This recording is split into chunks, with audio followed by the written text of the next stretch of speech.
esperamos no Senhor.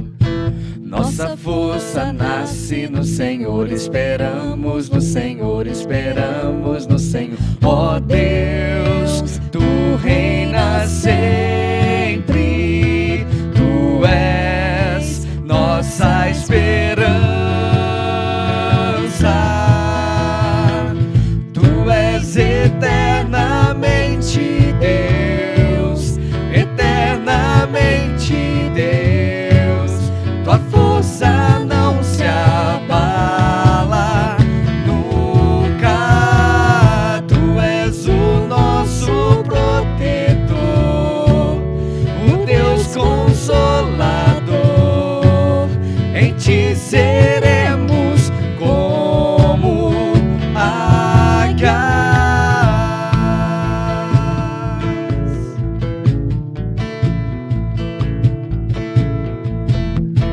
Nossa força nasce no Senhor, esperamos no Senhor, esperamos no Senhor. Nossa força nasce no Senhor, esperamos no Senhor, esperamos no Senhor. Ó Deus, Tu reinas sempre, Tu és nossa esperança. Tu és eternamente Deus, eternamente Deus. Tua força não se abala nunca. Tu és o nosso protetor, o Deus consolador. Em Ti seremos como águias.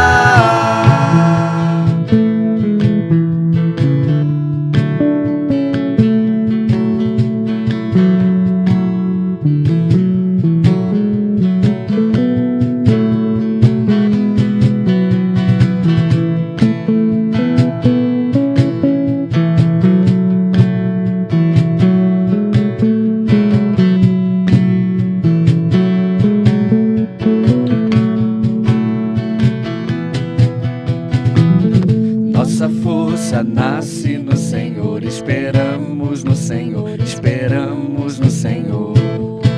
Nossa força nasce no Senhor, esperamos no Senhor, esperamos no Senhor. Ó Deus, Tu reinas sempre, Tu és nossa esperança. Tu és eternamente Deus, eternamente Deus. Tua força não se abala nunca. Tu és o nosso protetor, o Deus consolador. Em Ti seremos como águias.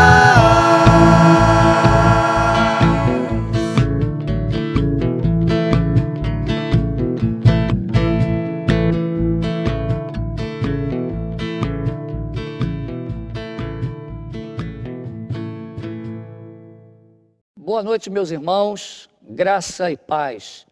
Eu convido os irmãos a abrirem a palavra de Deus no livro de Salmos. E o salmo que nós vamos ler é o Salmo 137. Farei a leitura na versão Almeida, Revista e Atualizada. Salmo 137 está escrito assim: às margens dos rios da Babilônia, nós nos assentávamos e chorávamos, lembrando-nos de Sião. Nos salgueiros que lá havia, pendurávamos as nossas harpas, pois aqueles que nos levaram cativos nos pediam canções, e os nossos opressores que fôssemos alegres, dizendo: entoai-nos algum dos cânticos de Sião. Como, porém, haveríamos de entoar o canto do Senhor em terra estranha?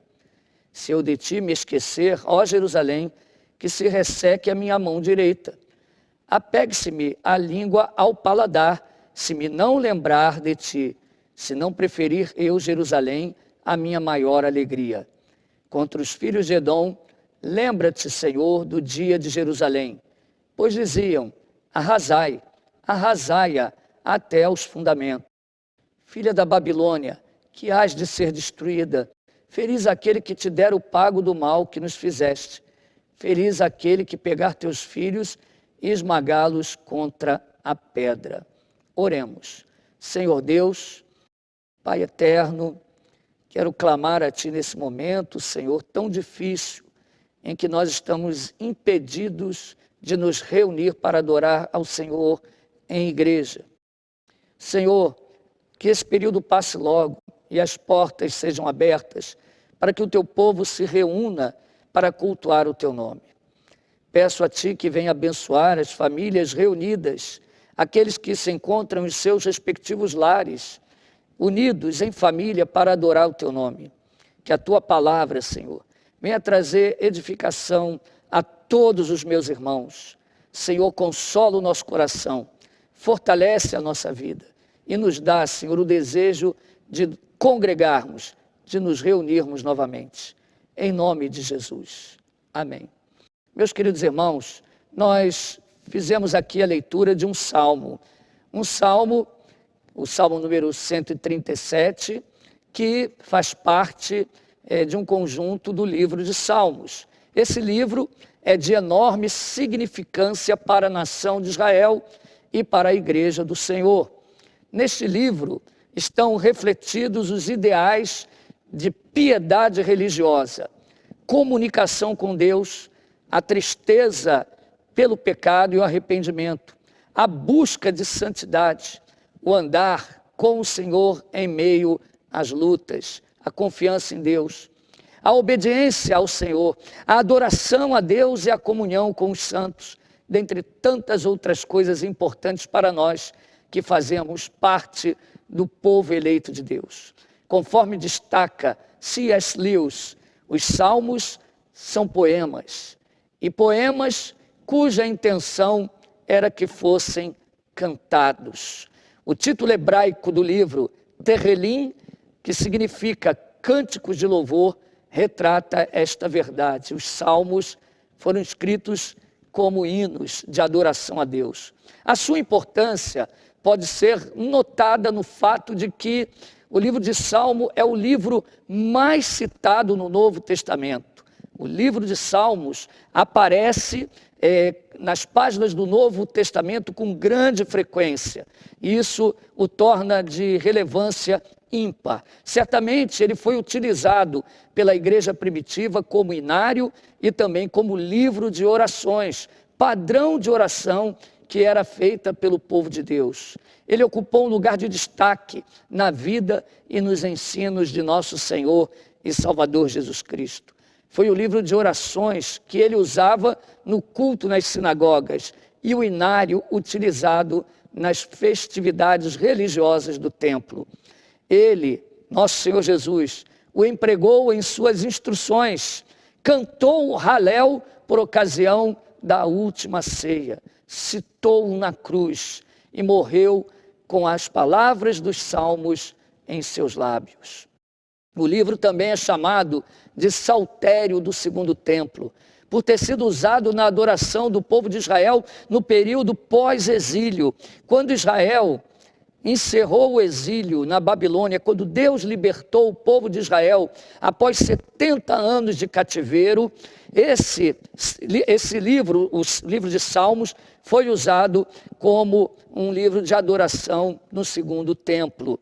Ele foi escrito por vários autores, não necessariamente autores que viveram no período pós-exílio, mas ele foi compilado e arranjado de tal forma que foi utilizado pelo povo de Israel quando voltou do cativeiro. Mas encontramos salmos aí que foram compostos por pessoas que viveram no período anterior ao exílio. De fato, Davi é o grande salmista, por exemplo. Além de rei e guerreiro, ele era músico, poeta e profeta. Esse salmista, Davi, compôs 73 dos salmos que fazem parte deste tão importante livro. Se você quiser conferir Davi como músico, como profeta, como poeta, você pode ler aí na sua casa.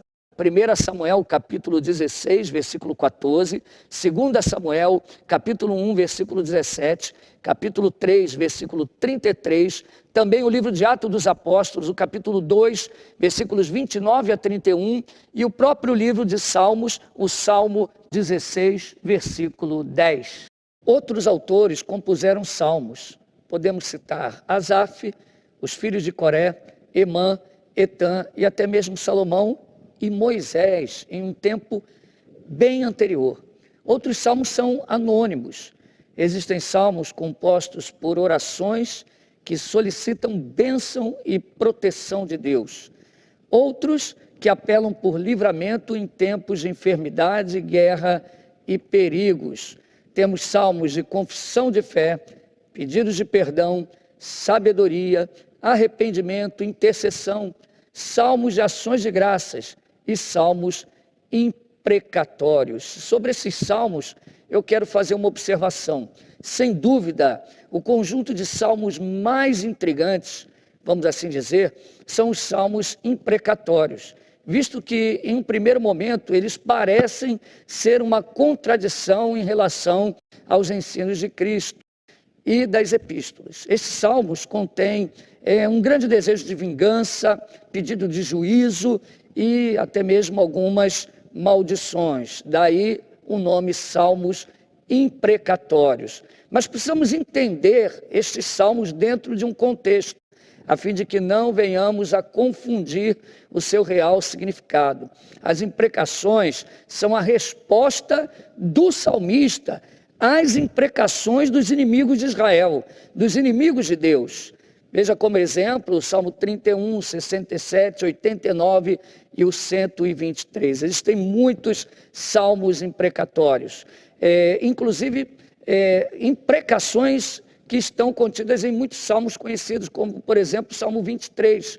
Talvez você não tenha percebido, mas no Salmo 23 nós encontramos um texto quando o salmista diz: "Preparas-me uma mesa perante os meus adversários". Existem orações semelhantes fora do livro de Salmos. Por exemplo, no livro de Jeremias, você pode conferir aí na sua casa, capítulo 11, versículo 18, capítulo 15, versículo 15, 18, versículo 19 e capítulo 20, versículo 11.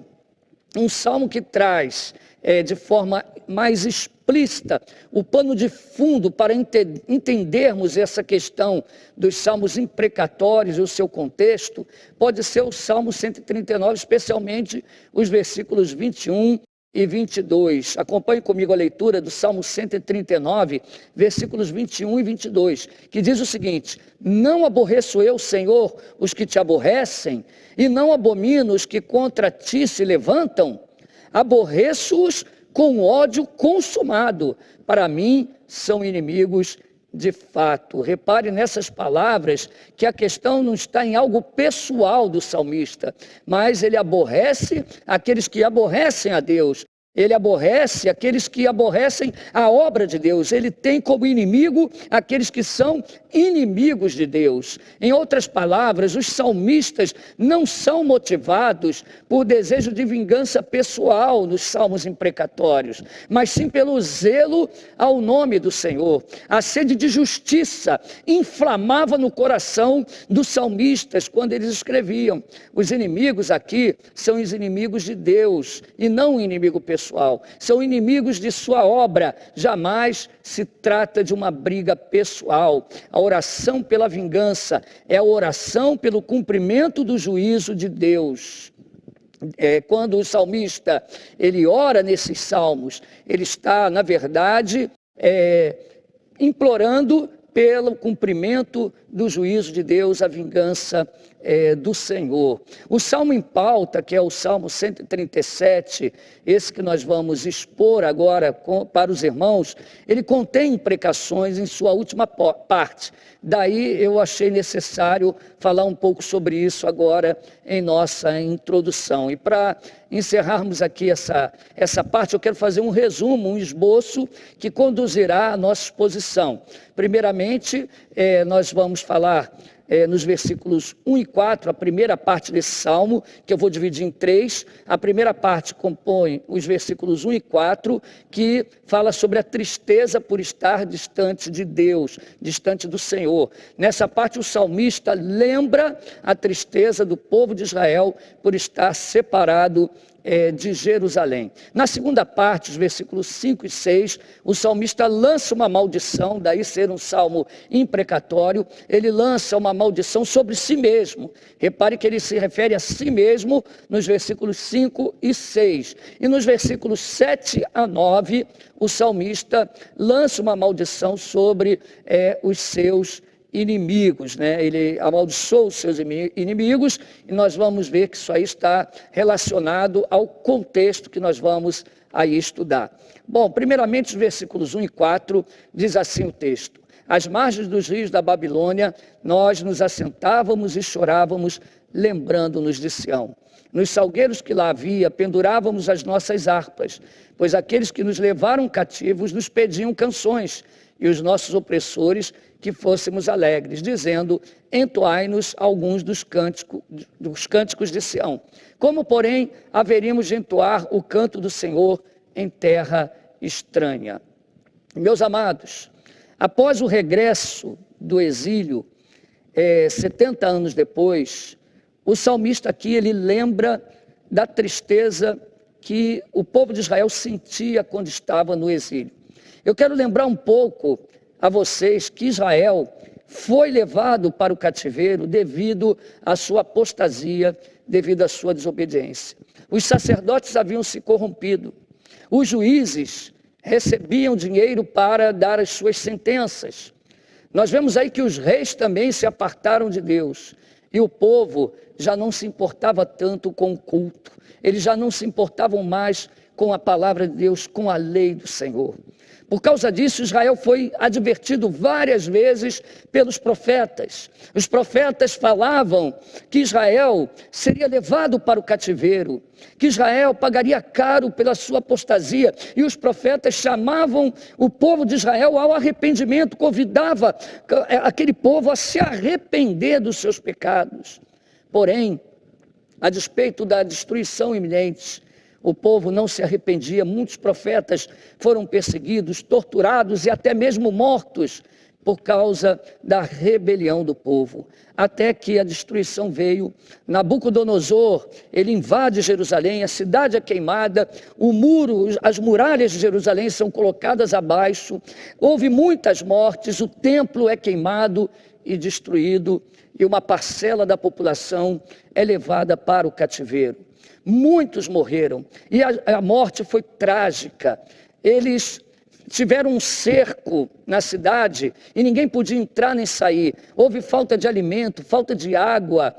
Conta a história que as próprias mães comiam os seus bebês.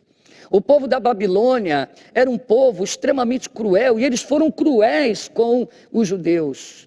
Havia morte por empalamento, e os homens eram empalados, homens e mulheres, e colocados à mostra em frente à muralha, para que todos pudessem ver. O povo era desafiado, humilhado, ultrajado, e as crianças eram pegas pelos pés, e o povo, o exército da Babilônia, batia com a cabeça das crianças nas rochas, e as crianças tinham as suas cabeças, o seu crânio dilacerado. Tamanha era a crueldade. A cidade foi queimada, muitos morreram, os velhos não foram poupados, nem as crianças, nem as mulheres. E uma parcela foi levada para o cativeiro. E lá no cativeiro eles ficaram 70 anos. E aqui o salmista está lembrando uma situação que aconteceu no cativeiro. O povo de Israel, outrora, havia sido um povo alegre, um povo que costumava adorar a Deus com seus cânticos de uma forma muito alegre. Os cânticos de Israel não eram apenas uma questão cultural, estava muito além da cultura. Nos cânticos, o povo exaltava o nome do Senhor. Os judeus exaltavam os feitos do Senhor, exaltavam os seus livramentos, invocavam o Senhor, falavam das suas maravilhas, da criação. Nos cânticos, eles falavam do nome desse Deus grandioso, da sua moral, da sua perfeição, da sua santidade, do seu brilho intenso. Os cânticos de Israel exaltavam o único e verdadeiro Deus, estavam além de uma questão cultural, mas agora eles estavam distantes. Jerusalém, para os judeus, era o ápice, era o centro da adoração, era o centro da espiritualidade do povo, e eles consideravam isso não apenas como povo, mas como se fosse o centro da espiritualidade de todo mundo. Jerusalém era um lugar importante onde se congregavam todas as tribos de Israel. Eles se juntavam para o culto, para a convocação solene de adoração. Ali estava o templo que marcava a presença de Deus. No templo eles se reuniam para adorar o Senhor, Criador de todas as coisas. Mas agora eles estavam distantes, eles estavam na Babilônia. E aqui o Salmo começa dizendo: às margens dos rios da Babilônia, nós nos assentávamos e chorávamos, lembrando-nos de Sião. Eles lembravam da época que podiam livremente congregar, podiam livremente adorar a Deus. Eles dizem: nos salgueiros que lá havia pendurávamos as nossas harpas. Equivale a nós, no nosso ditado atual, dizer: penduramos a chuteira, ou seja, paramos, aposentamos. Em outras palavras, o salmista está dizendo que o povo de Israel deixou de cantar. Pendurar a harpa significa abandonar os instrumentos musicais, porque não havia sentido ter instrumentos se não havia mais culto na congregação. Não havia sentido para Israel tocar de alegria, pular, cantar, se eles não podiam congregar mais, se eles não podiam mais estar em Jerusalém. Seria uma contradição para eles, por isso eles estavam tristes. E diz o versículo 3, pois aqueles que nos levaram cativos nos pediam canções. Eles pediam ao povo de Israel: cante as canções, os nossos opressores, que fôssemos alegres. Parecia algo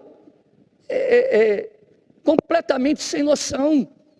Os opressores diziam: sejam alegres, cantem aqueles cânticos de alegria, como se para os opressores, para os inimigos, é como se aqueles cânticos fossem apenas uma cultura, e eles achavam os cânticos alegres e bonitos, e pediam para que eles fossem alegres, e diziam: entoai-nos algum dos cânticos de Sião. Mas a resposta no versículo 4 é a seguinte: como porém haveríamos de entoar o canto do Senhor em terra estranha?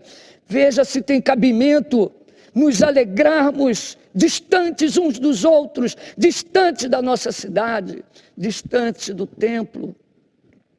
Como poderíamos nos alegrarmos plenamente distante do nosso local de culto? É como se eles estavam, na verdade, dizendo isso explicitamente, né? Como haveríamos de entoar o canto do Senhor em terra estranha? Como podemos agir normalmente estando aqui distante de Israel? Então o salmista, ele está lembrando desse período, ele está lembrando na primeira parte dessa época de sofrimento em que Israel foi impedido de congregar, impedido de prestar o seu culto, impedido da sua liberdade de expressar o seu amor e adoração plena ao seu Deus, a cultuar ao Senhor como eles foram orientados na lei de Moisés. Os cativos não podiam mais se alegrar como antes. Essa figura de junto aos rios da Babilônia, estar junto aos rios, era o próprio retrato do rio de lágrimas que escorriam dos seus olhos. Lamentações, capítulo 3, versículo 48, diz o seguinte: dos meus olhos se derramam torrentes de águas por causa da destruição da filha do meu povo. E ainda o profeta Jeremias, no capítulo 9, versículo 1, ele diz: provera a Deus, a minha cabeça se tornasse em águas e os meus olhos em fonte de lágrimas. Então choraria de dia e de noite os mortos da filha do meu povo. Esse era o resultado, essa era a situação triste. As harpas penduradas, para que usar os instrumentos? Não há motivo para alegria, não há motivo para cantar, não era um mero costume, era incompatível as coisas. E agora o salmista está lembrando desse período. Lembre-se que o salmo foi escrito depois do exílio, ele está lembrando dessa situação. Ele está lembrando de como foi triste ser impedido de prestar o culto conforme a lei determinava. Nos versículos 5 e 6, o salmista agora lança uma maldição sobre si mesmo, quando ele diz: se eu de ti me esquecer, ó Jerusalém, que se resseque a minha mão direita e apegue-se-me a língua ao paladar, se me não lembrar de ti, se não preferir eu, Jerusalém, a minha maior alegria. Eu tenho certeza que essa dor serviu de exemplo, serviu para o povo de Israel dar mais valor à situação de liberdade, valorizar mais a liberdade de culto, valorizar mais a liberdade de estar congregando em Jerusalém, de estar indo em procissão até a cidade santa, estar se dirigindo ao templo para cultuar, onde todas as tribos se reuniam. Eles tiveram a lição. E o salmista diz: se eu de ti me esquecer, como se ele falasse: olha, eu não posso mais permitir essa situação de novo, eu não quero mais isso. Que sirva de exemplo. Se eu de ti me esquecer, ó Jerusalém, que se resseque a minha mão direita. Ele está falando da mão que tocava a harpa. Em outras palavras, ele está dizendo: se ele esquecer de Jerusalém, que nunca mais ele toque a harpa, que nunca mais ele louve a Deus, que nunca mais ele pegue no instrumento musical para adorar o Senhor, se ele desvalorizar novamente Jerusalém. E aí o salmista também diz: apega-se-me a língua ao paladar, se me não lembrar de ti. Agora ele está falando do cântico, a língua fala do louvor. É como se ele falasse: olha, se eu desprezar de novo Jerusalém, que a minha língua seque, eu nunca mais cante cânticos de louvor ao meu Deus. Se isso acontecer, eu não posso mais me esquecer, eu não quero mais aquela situação triste que eu vivi. E ele encerra o versículo 6 dizendo: se não preferir eu Jerusalém, a minha maior alegria. Agora o salmista, ele agora é um homem que dá valor à situação do templo, à convocação santa, a cultuar a Deus junto com os seus irmãos. E o salmo, ele encerra com imprecações direcionadas aos inimigos de Israel, no versículo 7 a 9. A primeira imprecação dirige-se a Edom. Primeiro precisamos lembrar quem é Edom. Edom era um povo que era considerado parente do povo judeu. Eram inimigos antigos, descendentes de Esaú. E os edomitas conservaram um ódio, vamos assim dizer, eterno contra os judeus. Se tornaram inimigos ferozes contra o povo de Israel. Mas eles não conseguiam vencer Israel. Porém agora, quando a Babilônia destruía a cidade de Jerusalém e o templo, os filhos de Edom, eles zombavam da queda de Jerusalém. E eles ainda diziam para os inimigos: arrasai, arrasai-a até os fundamentos, ou seja, não deixe sobrar nada, destruam mesmo. É como se eles dissessem: bem feito, bem feito. Mas o salmista diz: lembra-te, Senhor, do dia de Jerusalém. Lembra-te, Senhor, de quando nós fomos massacrados, quando nós sofremos tanto, enquanto nossas crianças eram esmagadas nas pedras, atiradas contra as pedras, enquanto nossos jovens morriam, nossos velhos pereciam na mão do inimigo. Edom sorria e ria e se alegrava.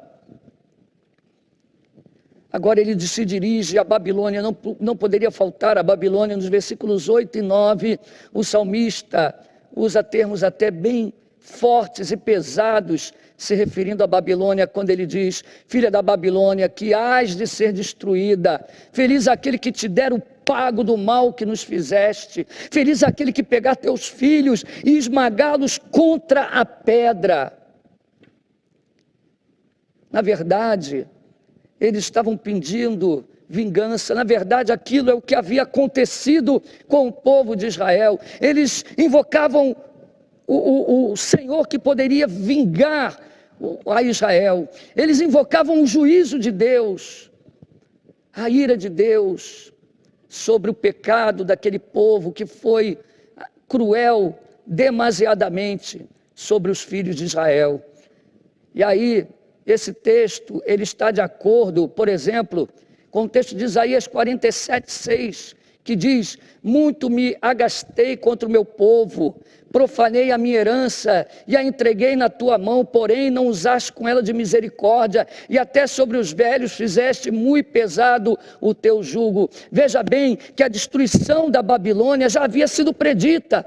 O próprio Isaías falou aí em 47:6, nesse texto que eu acabei de ler, que a Babilônia sofreria pelo mal que fez a Israel. Então, na verdade, o salmista só está invocando a palavra de Deus, ele está clamando para que a palavra de Deus se cumpra contra os inimigos de Israel. O salmista não tinha dúvida de que a destruição da Babilônia viria, como por exemplo está profetizado em Isaías capítulo 13, os versículos 1 a 22, Jeremias 50, versículos 15, 28, Jeremias 51, versículos 6 e 36.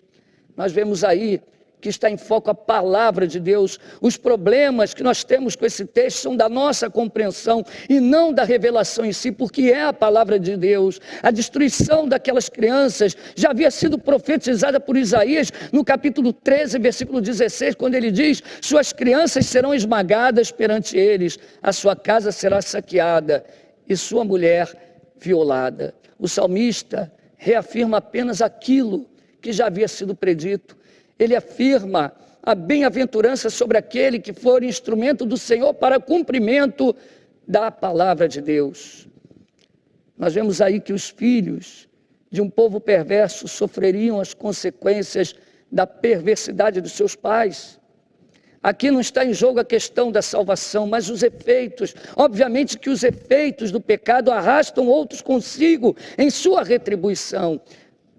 Um pai que é relapso, um pai que gasta todo o seu dinheiro dissolutamente, ele vai trazer consequências sobre o seu lar. Então nós vemos aí os efeitos do pecado arrastando outros consigo e trazendo a retribuição. Essa linguagem é uma linguagem apropriada à lei. Deus executaria o juízo sobre os caldeus. E aí encerra-se o salmo. Recapitulando, o Salmo 137, ele lembra um período em que Israel esteve no cativeiro por 70 anos. Nesse período, Israel foi impedido de cultuar ao Senhor conforme a lei de Moisés prescrevia. Foi impedido de comparecer ao templo. O próprio templo havia sido queimado e destruído. Israel estava triste, o povo estava triste. Precisou um duro castigo, uma dura prova. Precisou o cativeiro para que eles dessem valor àquele período onde eles se reuniam para ir ao templo cultuar a Deus. Aí o salmista, ele fala que não deveria mais se esquecer disso, que deveria ser um exemplo para a vida dele e que Deus usasse de juízo contra os inimigos dele próprio, contra os inimigos da sua obra e do seu povo. Como podemos aplicar esse texto, meus irmãos? Como podemos aplicar o Salmo 137 à nossa vida? Primeiramente, nós vivemos uma situação, meus irmãos, em que estamos impedidos de cultuar a Deus. Estamos impedidos de ir ao templo, à nossa sede própria, para nos reunirmos como igreja para adorarmos a Deus. É certo, sim, que Cristo nos trouxe para uma nova aliança. É certo que podemos adorar a Deus em nossas próprias casas. Podemos adorar a Deus com as nossas famílias. Podemos cultuar o Senhor, sim. Mas um culto no sentido pleno, ele não pode ser totalmente preenchido sem ser com toda a igreja. O culto com a igreja, na presença da igreja, ele realmente é diferente. É na igreja que nós participamos dos sacramentos. É na igreja que abençoamos uns aos outros. É na igreja que nos edificamos, nos consolamos, nos confortamos. A igreja é a noiva de Cristo. E a igreja local é uma parcela desse corpo, é uma parte desse corpo. É na igreja local que recebemos a ministração da palavra. É na igreja local que nos abraçamos. É na igreja local que nós comunicamos os dons que o Espírito Santo nos concede uns aos outros, que abençoamos uns aos outros com os dons que Deus nos dá. É na igreja local que nos reunimos e mostramos a nossa unidade. Portanto, meus irmãos, o culto no sentido pleno, ele só pode existir realmente com a igreja local reunida. A convocação solene da igreja. É a liberdade de culto, é um direito fundamental para o cidadão.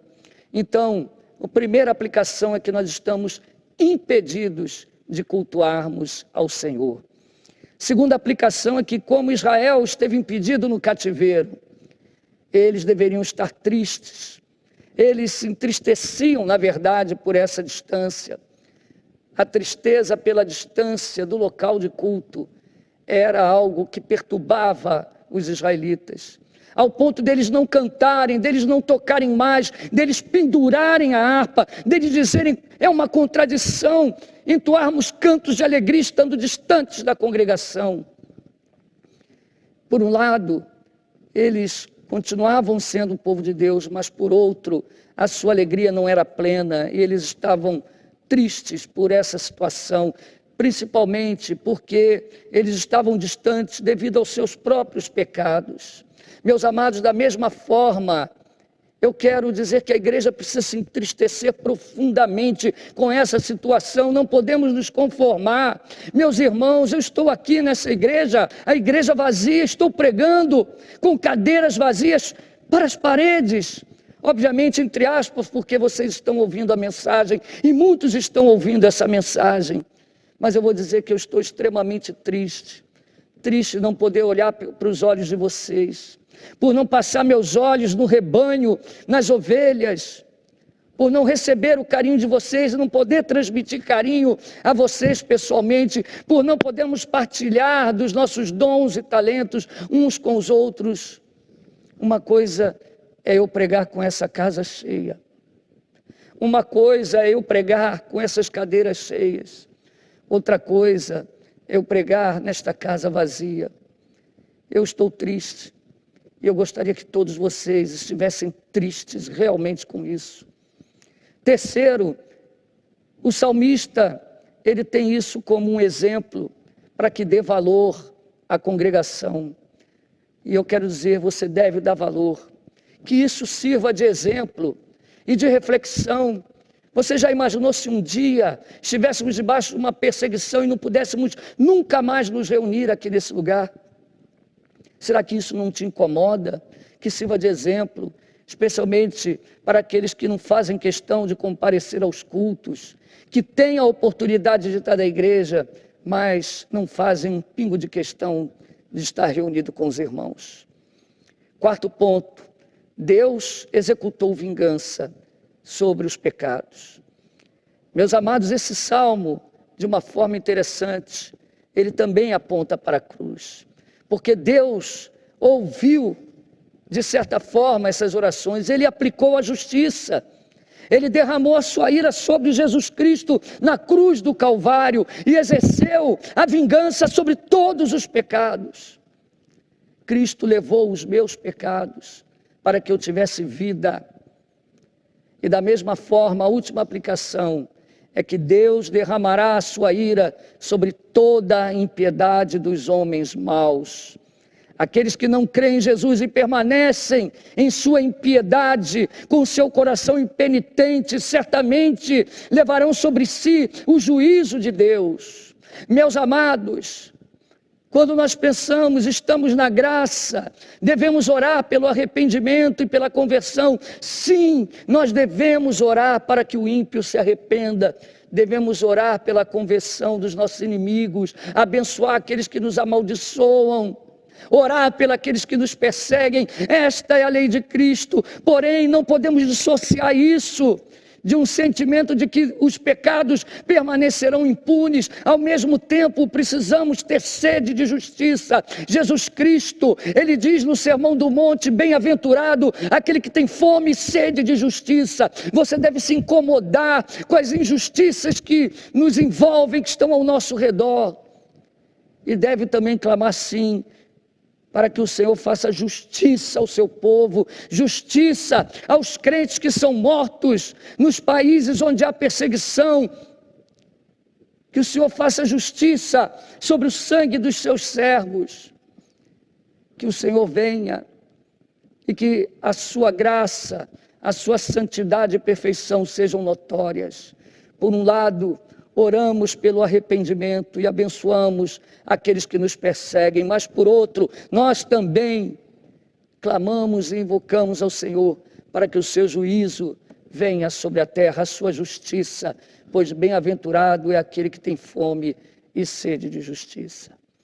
Que Deus abençoe os irmãos, que Deus nos abençoe e que essa palavra fale ao seu coração. Oremos. Senhor, que não venhamos a nos acostumar com essa situação atual, essa situação na qual nos encontramos distantes da congregação, na qual não podemos exercer a nossa liberdade de culto, a liberdade de ir e vir, a liberdade de ir na tua casa, adorar o teu nome, participar dos sacramentos, olhar nos olhos dos nossos irmãos, ouvir a tua palavra pessoalmente. Senhor, que não temos essa oportunidade mais de abraçar os nossos irmãos, de nos dirigirmos ao templo, entoarmos cânticos com um louvor todo completo na tua casa. Senhor, que não venhamos a nos acostumar com isso.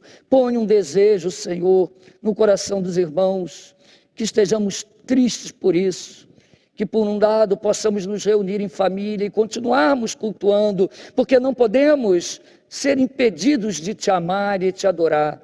Mas por outro, Senhor, clamamos a ti que essa situação se encerre, que aqueles que têm provocado isso, Senhor, que se arrependam, que haja conversão nessas autoridades, mas ao mesmo tempo pedimos, Senhor, que seja feita justiça, liberta o teu povo, Senhor, e abençoa a tua igreja, em nome de Jesus. Amém. Tenha uma ótima e excelente semana. Deus abençoe os irmãos. Clique aí no nosso canal, compartilhe, comente e que seja uma bênção para vocês. Amém. Só em Jesus eu